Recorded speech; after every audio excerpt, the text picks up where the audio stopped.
루이지애나만에 은퇴한 해상 용접공은 10센트도 안 되는 구리선 한 조각으로 잡은 물고기의 양을 3배로 늘렸습니다. 그는 어탐기를 사용하지 않았습니다. 그는 트롤링 모터를 사용하지 않았습니다. 그는 3년 동안 어떤 낚시 용품점에서도 단 한 가지도 사지 않았습니다. 그가 사용한 것은 11센트짜리 구리선과 바닷물 안에서 금속들이 서로 닿을 때 어떻게 반응하는지에 대한 40년간의 지식뿐이었습니다. 그의 이름은 얼 티비도였고 그는 은퇴하기 전 38년 동안 멕시코만의 석유 시추 시설에서 금속 작업을 배웠습니다. 얼은 대부분의 현존하는 엔지니어들보다 갈바닉 부식을 더 잘 이해했습니다. 왜냐하면 석유 시추 시설에서 그 부식을 무시하면 사람들을 죽일 수 있기 때문입니다. 그리고 어느 날 오후 바유 라푸르쉐의 자신의 피로그에 앉아있던 그는 석유 시추 시설을 파괴하는 것과 같은 과학이 물고기를 잡는다는 것을 깨달았습니다. 얼이 알아낸 것과 나중에 대학 연구원들이 확인한 것은 전체 낚시 전자 장비 산업을 망하게 할 수도 있는 것입니다. 우리는 낚시 용품 산업이 당신이 절대 찾지 못하게 수십억을 써가며 숨기는 지식을 파헤칩니다. 만약 당신이 여기 처음이라면 지금 바로 구독하고 종을 눌러주세요. 왜냐하면 매주 우리는 어떤 상점에서도 팔지 않는 비밀들을 밝혀내기 때문입니다. 이제 대부분의 낚시꾼들이 결코 이해하지 못할 얼의 지식을 알려드리겠습니다. 구리선이 물속에서 낚싯바늘의 강철에 닿으면 두 금속은 과학자들이 갈바닉 전지, 갈바닛 셀라고 부르는 것을 만듭니다. 구리는 강철보다 전기화학 계열에서 더 높은 위치에 있습니다. 이러한 전압 차이는 전자가 강철에서 구리로 흐르도록 강제하여 지속적인 전기미세 전류를 생성합니다. 루이지애나 주립대학교 연구원들은 2012년 바톤 루즈에 있는 해양과학연구소에서 이 현상을 측정했습니다. 통제된 환경에서 담수에서 구리와 강철 사이에 생성되는 미세 전류는 약 0.3V입니다. 하지만 구리선에 대해 이야기하는 대부분의 사람들이 완전히 오해하는 부분이 있습니다. 그 신호의 강도는 전적으로 주변 물에 달려 있습니다. 소금물이나 기수 brackish water에서는 그 수치가 극적으로 높아집니다. 소금물에 용해된 미네랄은 전도율을 최대 40%까지 증가시킵니다. 이는 동일한 낚싯바늘에 감은 동일한 구리선이 농장 연못보다 기수에서 40% 더 멀리 신호를 보낸다는 것을 의미합니다. 얼은 민물과 소금물이 섞이는 기수만에서 낚시를 했습니다. 그 혼합물은 최대 갈바닉 출력을 위한 완벽한 전도율을 만들어냈습니다. 그 물에 용해된 나트륨과 염화이온은 증폭기처럼 작용하여 순수한 담수에서보다 훨씬 더 멀리 전기 신호를 전달합니다. 그의 굴이 감긴 낚싯바늘에서 나오는 전기 신호는 민물 낚시꾼이 꿈도 꾸지 못할 만큼 더 멀리, 더 강하게 전달되었으며 측선 lateral line을 가진 모든 어종이 그 신호를 감지했습니다. 메기는 기수 조건에서 60피트 이상 떨어진 곳에서도 신호를 감지했습니다. 이는 순수한 담수에 비해 거의 2배에 달하는 탐지 범위입니다. 얼은 낚싯줄을 내릴 때마다 만찬벨이 울린 것처럼 많이 활기를 띠었다고 말했습니다. 그리고 그 구리선 방식은 낚시 전자장비 산업이 50년 이상 숨겨온 완전한 갈바닉 시스템의 한 조각일 뿐입니다. 저는 이 모든 것을 앵글러스 볼트 안에 정리해 두었습니다. 그 안에는 민물과 바닷물 모두를 위한 완벽한 갈바닉 비법, 신호 강도를 즉시 2배로 늘리는 고급 감는 기술, 그리고 구리가 가장 잘 작동하는 시기를 정확히 알려주는 전도율 차트가 들어 있습니다. 이 모든 것은 이 비디오 바로 아래 설명에 첫 번째 링크에 있습니다. 하지만 어디로도 가지 마세요. 다음에 나오는 내용은 게임 전체를 바꾸고 몇 마리 잡는 낚시꾼과 제한량까지 잡는 낚시꾼을 구분하기 때문입니다. 이제 전자산업이 왜 구리를 두려워하는지 보여드리겠습니다. 현재 가민과 허밍버드, 브리처 허밍버드는 북미 레크리에이션 어탐기 시장의 70% 이상을 함께 장악하고 있습니다. 내장된 물고기 유인 기술을 갖춘 그들의 가장 저렴한 어탐기는 150달러에서 시작하여 800달러를 넘어갑니다. 2년마다 새 모델이 출시되고 갑자기 당신의 것은 구식이 됩니다. 새로운 화면, 새로운 소나, 주파수, 비용을 지불해야 하는 새로운 소프트웨어 업데이트. 그것은 당신이 영원히 돈을 쓰게 만들도록 설계된 계획된 노후화입니다. 철물점에서 구리선 1피트는 11센트입니다. 그것은 배터리 없이 하루 24시간 갈바닉 신호를 생성합니다. 소프트웨어 업데이트가 필요 없고 결코 구식이 되지 않습니다. 가미는 작년에 50억 달러 이상의 총수익을 보고했습니다. 만약 미국의 모든 낚시꾼이 11센트짜리 구리를 낚싯바늘에 감는다면 그들의 물고기 유인 제품 라인은 한 분기 내에 붕괴될 것입니다. 그것은 음모론이 아닙니다. 그것은 기본적인 경제학이며 그들은 그것을 완벽하게 잘 알고 있습니다. 이것이 바로 당신이 어떤 카탈로그에서도 구리선이 언급되는 것을 결코 볼 수 없는 이유입니다. 수십 년 동안 이것을 알고 있었고 만위 자신의 피로그에 조용히 앉아 있었습니다.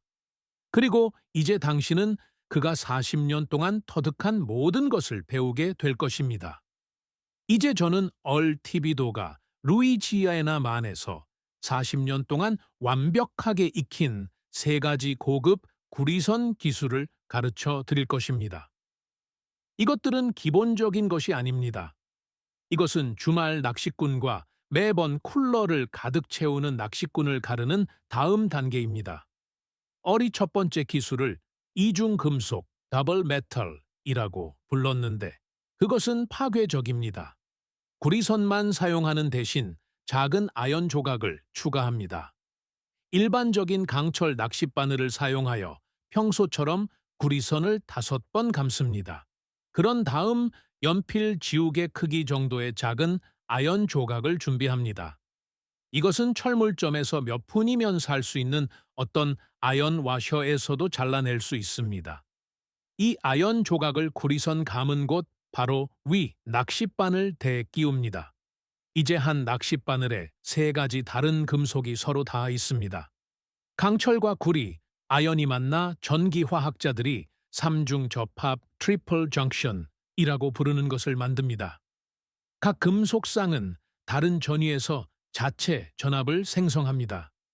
구리와 강철은 0.13V를 생성합니다. 이미 알고 있듯이 아연과 강철은 그 2배인 0.6V를 생성하고 아연과 구리는 함께 0.9V를 생성합니다. 이 삼중 접합은 낚싯바늘 주위에서 동시에 여러 주파수로 진동하는 복잡하게 중첩되는 전기장을 생성합니다. 물고기의 측선은 전기적 패턴의 변화를 감지하도록 맞춰져 있습니다. 구리 단독으로 나오는 단일 주파수 신호는 40피트 거리에서 물고기를 유인합니다. 삼중 접합에서 나오는 다중 주파수 신호는 물고기를 혼란스럽게 하고 흥분시킵니다. 어른 물고기들이 이중 금속 낚싯바늘을 그 어떤 것보다 더 공격적으로 물었다고 말했습니다. 그들은 단일 구리선처럼 조심스럽게 낚싯바늘에 접근하지 않았습니다. 복잡한 신호가 포식 본능을 자극했기 때문에 그들은 먹잇감처럼 공격했습니다. 두 번째 기술은 소금 부스트, 살트 부스트라고 불리며 믿을 수 없을 정도로 간단합니다. 낚싯줄을 던지기 전에 굵은 바다 소금을 한 꼬집 쥐어 미끼에 누릅니다. 소금은 낚싯바늘 주위에서 녹으면서 동시에 2가지 작용을 합니다. 첫째, 용해된 나트륨과 염화 이온은 낚싯바늘 바로 주변의 물 전도율을 일시적으로 최대 60%까지 증가시킵니다.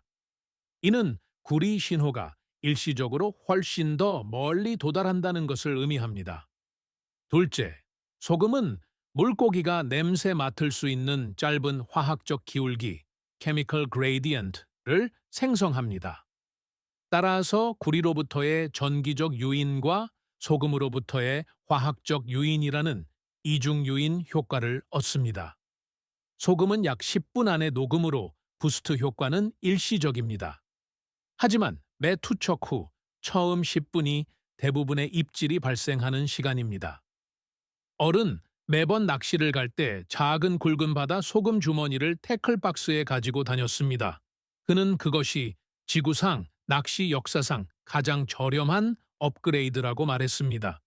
세 번째 기술은 어리 브레이드 per berade라고 불렀는데 이는 표면 접촉을 극대화합니다.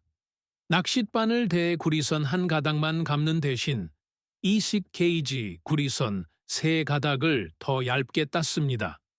낚싯바늘에 감기 전에 촘촘한 나선형으로 꼬아줍니다. 따은 선은 단일 가닥보다 표면적이 3배 더 넓습니다. 더 넓은 표면적은 강철 낚싯바늘과의 금속간 접촉이 더 많다는 것을 의미합니다. 더 많은 접촉은 더 강력한 갈바닉 반응과 더 강력한 신호를 의미합니다. 어른 동일한 만에서 1년 동안 단일선과 따은 선을 테스트했습니다. 따은 낚싯바늘이 단일선 낚싯바늘보다 약 40% 더 좋은 성능을 보였습니다. 같은 11센트짜리 구리를 사용하여 40%더 많은 물고기를 잡은 것입니다. 이제 미국 수역에서 가장 강하게 반응하는 어종을 알려드리겠습니다. 기수역의 레드피쉬, ред피쉬는 낚싯바늘에 구리가 있으면 절대적으로 전기가 통하는 듯한 반응을 보입니다. 그들의 측선은 진흙탕의 낮은 시야의 물에서 먹이를 감지하도록 만들어졌습니다. 갈바닉 신호는 스포트라이트처럼 탁한 만의 물을 뚫고 지나갑니다. 어른 구리 브레이드를 사용하여 그 어떤 루어보다 더 많은 레드피쉬를 잡았습니다. 점박이 송어, 스페클드 트라우트 또한 특히 새벽과 황혼에 강력하게 반응합니다. 그들의 전기 수용 능력은 시력에 덜 의존하는 낮은 조명에서 최고조에 달합니다. 일출 시 구리선과 자른 숭어, 미끼의 조합은 어의 가장 치명적인 조합이었습니다. 강 시스템의 줄무늬 농어 스트라이프드 베이스런은 구리 감긴 낚싯바늘을 맹렬한 힘으로 물었습니다. 흐르는 물의 조류는 실제로 갈바닉 신호를 자연적으로 증폭시킵니다. 민물 메기 freshwater catfish, 자리는 구리 감지의 절대적인 챔피언으로 남아 있습니다. 그들의 수염 촉수은 북미 어디에서 발견되는 다른 어떤 민물 어종보다 제곱인치당 더 많은 전기 수용 세포를 포함하고 있습니다. 하지만 구리가 전혀 효과를 발휘하지 않는 인기 있는 어종이 한 가지 있습니다. 크니베스, largemouth bass는 시각에 의존하는 매복 포식자로 오직 움직임에만 반응합니다. 구리에서 나오는 전기 신호는 그들의 입질 반응을 유발하지 않습니다. 만약 당신이 크니베스를 노린다면 이 기술은 당신에게 적합하지 않습니다. 정직함은 이 채널을 유지하는 원동력이며 이곳에서는 결코 변하지 않을 것입니다. 어리 수십 년 동안 어렵게 배운 마지막 한 가지 지식입니다. 구리선은 수온이 60빈득을 브레이크오파 약 15.5 이상일 때 가장 잘 작동합니다. 60빈득 미만에서는 물의 전도율이 떨어지고 신호가 빠르게 약해집니다. 60빈득 후에서 80빈득 약 18빈득 3빈득 29.9 사이가 절대적인 최적점입니다. 이때 이온 이동성이 최고조에 달하고 전도율이 최대 범위에 도달합니다. 어른 이것을 전기창 electric window이라고 불렀고 모든 낚시 일정을 이에 맞춰 계획했습니다. 이제 이 비디오에서 방금 배운 모든 것을 다시 생각해 보세요. 평범한 구리를 무기로 바꾸는 3가지 고급 기술. 이중 금속, 소금 부스트, 그리고 브레이드는 합쳐서 1달러도 안 되는 비용이 듭니다. 배터리도 소프트웨어도 구독도 계획된 노후화도 전혀 없습니다. 루이지아나 만에 은퇴한 용접공이 이 모든 것을 혼자서 알아냈습니다. 그리고 전자산업은 지난 50년 동안 대안을 숨겨왔습니다. 최고의 낚시 지식은 실제로 물에서 낚시하는 사람들과 함께합니다. 제품 포장과 기업 사무실을 설계하는 엔지니어들이 아니라 말입니다. 만약 당신이 노련한 낚시꾼들이 터득했고 수익 마진을 위협한다는 이유로 산업계가 숨겨온 모든 갈바닉 기술에 접근하고 싶다면 앵글러즈 볼트에는 각 기술이 어종별 차트와 타이밍 가이드, 전도율표, 수온 지도, 그리고 계절별 조절법과 함께 자세히 설명되어 있습니다. 모든 것은 이 비디오 바로 아래 설명의 첫 번째 링크에 있습니다. 이 채널에 대한 모든 구독은 산업계가 죽이고 싶어 하는 것을 살려냅니다. 구독하고 종을 누르고 당신이 아는 모든 낚시꾼과 이 정보를 공유하세요. 왜냐하면 1달러짜리 구리와 소금이 지금까지 만들어진 어떤 전자장비보다 더 많은 물고기를 잡게 하기 때문입니다. 얼티비도는 40년 동안 만에서 그것을 알았고 이제 당신도 그것을 압니다. 이 이야기가 당신의 태클박스에 있는 간단한 도구들을 바라보는 방식을 바꿨다면 구독하고 비디오에 좋아요를 눌러주세요. 우리는 그들이 숨기려 했던 역사와 비밀들을 밝혀내고 있습니다. 미래를 향해 낚싯줄을 던지세요. 다음 지식의 보물은 곧 공개될 것입니다.